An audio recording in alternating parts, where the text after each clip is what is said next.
Hello, I'm Kiersten Marek, the founder and publisher of Philanthropy Women, and I'm here to participate in the Feminist Leadership Project's video series starting with answering the question, what is feminist leadership? So I'm really excited to talk about this topic because I really think feminists say and do and think things in different ways, and those ways are really important and can help guide us to better policies, better relationships, better wellness. So let's start with my first concept that for me is really essential to feminist leadership, and that is inclusiveness. So one thing about feminism is that it takes a mindset of bringing in everyone. So feminism really is a very inclusive concept from its origins, and it means inclusiveness of people who are marginalized, people who are vulnerable, people who are disabled. We're really trying to make sure that everyone feels like they're included in the community. So that's a big piece of feminist leadership for me.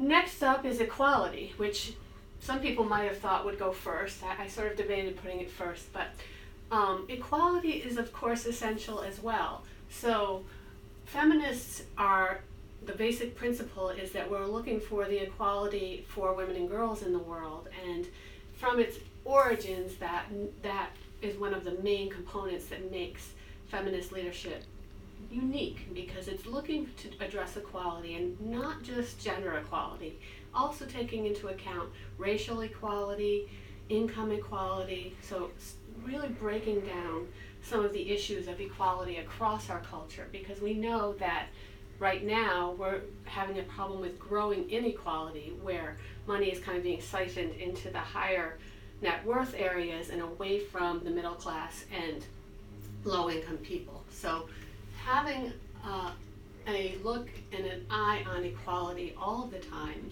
is a big component of feminist leadership. Next up is systems change. So we don't exist in a vacuum, right? We exist in an ecosystem of people and places. And so when feminist leadership addresses systems change, that's when they do some really effective work. And those systems include our educational systems, our healthcare systems, all of the systems that generate welfare and opportunity for people. So when I think of feminist leadership, I think of strategies that include systems change. Next up, focus on relationships. So this has been embedded in feminist thought and leadership for a very long time. In my experience, I learned a lot about it in my undergraduate work in women's studies at Hunter College when I did some studies on Carol Gilligan's work. And she really, for me, brought relationships to the fore in our culture. And since then, there's been a lot of work around that. Thinkers like Helen Kelly Hunt have developed theories that help us to keep a focus on relationships and center our lives around the health of our relationships. And finally, self-care, where I take a deep breath for my own self-care, do a little belly breathing, because this is also a really essential part for me of feminist leadership, is that being a feminist leader means that you also focus on your own self-care, because as feminists, we're aware of how we relate to other people and how sometimes we focus on caring for other people and forget to do that caring for ourselves. So feminist leadership for me also includes an awareness about the importance of self-care.